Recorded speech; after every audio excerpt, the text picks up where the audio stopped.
What's up everyone? Welcome back to Just Finished Coding. In this Python tutorial, we're going to be writing a program that accepts a number, prints it, and prints the number's factorial. Let's get coding.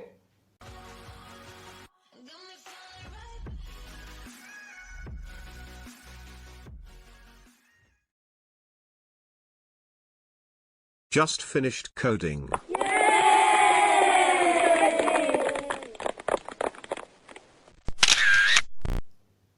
Now I mentioned what we are going to be doing in this program, and a good thing to do in case you're given a problem like this is to go step by step. So the first part of it says write a program that accepts a number, okay, and I have the question here by the way.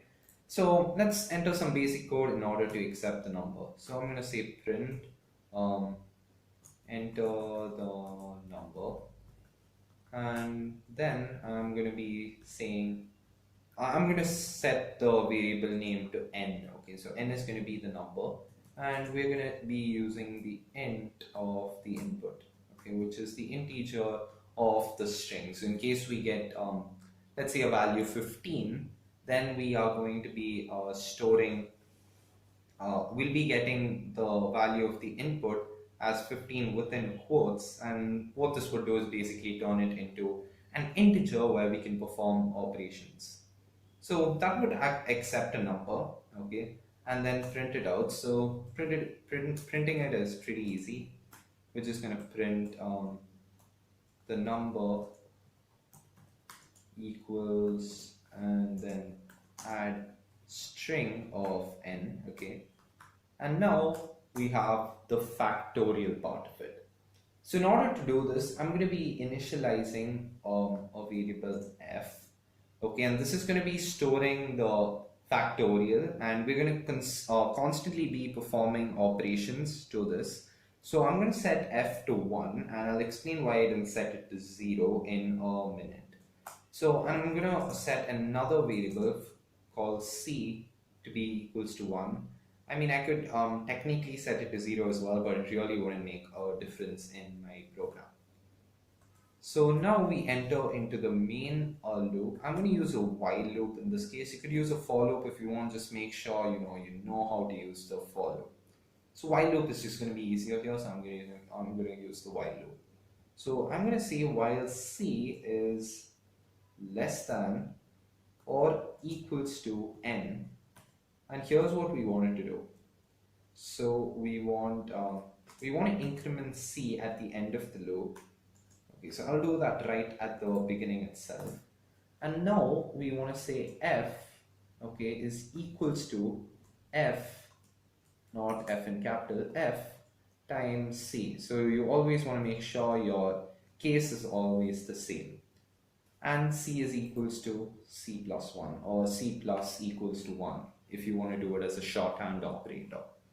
So now we actually realize why we chose f as 1. Because if we had chosen f as 0, then this value would always evaluate to 0, because 0 times any number and 0 times any variable is equals to 0. And we just print our factorial in the end as 0, and that's definitely not something we want to do. So this should get our factorial f, okay. So I'm going to now say print factorial is equals to and plus string of f. So a good thing to do now is to test the program, okay. I'm going to enter a factorial of 3, okay. So the number is 3, the factorial is 6. Yeah, correct. So let's test this out one more time. So number I'm going to enter it is 5. Factorial is 120. Let's test. Let's check that. So 5 times 4. Okay, in case you're not sure what a factorial is, by the way, it's basically the number times every single number before it that is greater than 0. So if you have 5 factorial, that's 5 times 4 times 3 times 2 times 1. 4 factorial would be 4 times 3 times 2 times 1. Okay. So in this case, 5 factorial would be 5 times 4, which is 20, times 3, which is 60, times 2, which is 120. So cool, our program does work. Now there are a few things that are not quite a bit functional with this program, and that would include, let's say when you say enter the number, I'm going to enter some nonsense, and then we get this really bad looking, I would say. It really looks pretty bad, and we can fix this with a few extra steps. Okay, so now I'm going to have I'm going to set some variable called correct. Okay, equals to true. Now, in case you watch my guess the number tutorial, you'll probably know what I'm doing, because I'm doing basically the same thing I did there. So correct equals to true. Now I'm going to say while correct. Okay, and correct is a Boolean value, so we could use this in order to actually enter the loop.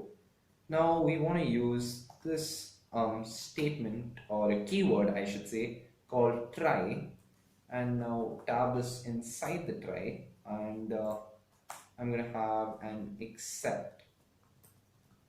Okay, so except, what we want to put is this particular error we are getting here. In this case it's value error, so just copy and paste that right here. So I don't think my copy paste would work with that shell, so I'm just going to type it out. Now just to be safe, it's always better to copy it from that. So except value error. So what this block of code is going to tell it to do is, okay, try to do this, but in case we get this error, then do not show the error, but do this instead.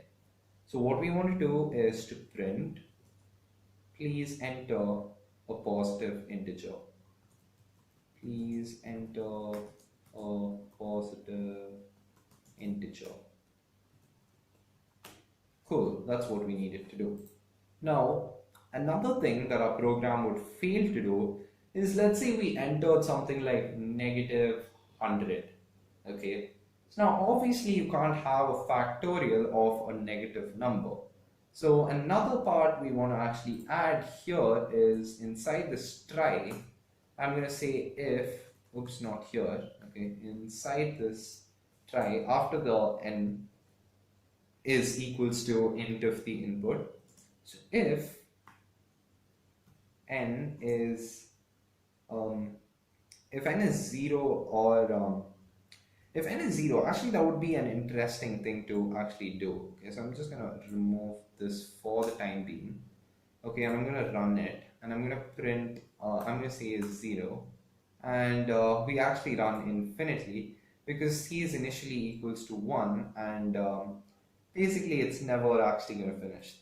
So in case we set this to 0, then our factorial here would go for a full toss. Okay, so we could use a specific case for 0 in order to nullify that error. Okay, now let's actually make sure the number is not negative.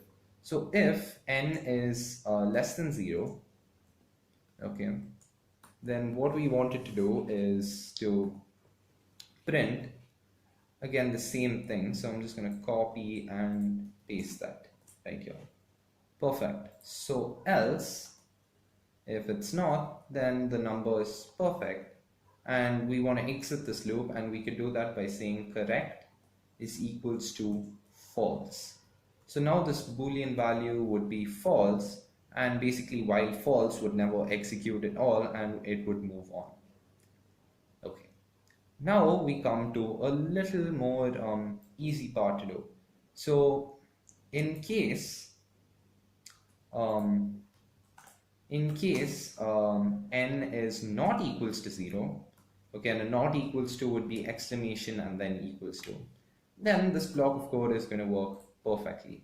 But in case n is equals to 0, okay, set factorial to be equals to 1, okay, and you could watch whole videos on why 0 factorial is equals to 1. Okay, it's a really, it's sort of a fundamental concept, but I don't want to explain it within a coding tutorial. Okay, so set f to be equals to 1.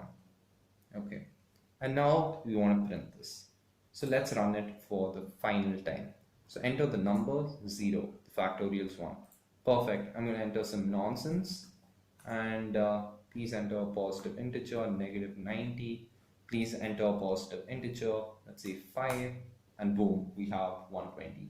Perfect. So we have a working factorial program, and this is exactly what we need.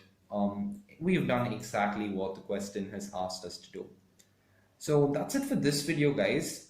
Please hit the like button. It takes you less than 2 seconds and it really helps my rating. Also hit the subscribe button and also ram that notification bell, because we have a daily upload frequency and we upload videos like this every single day, and you definitely do not want to miss out on future videos like this one. So hit that notification bell right there.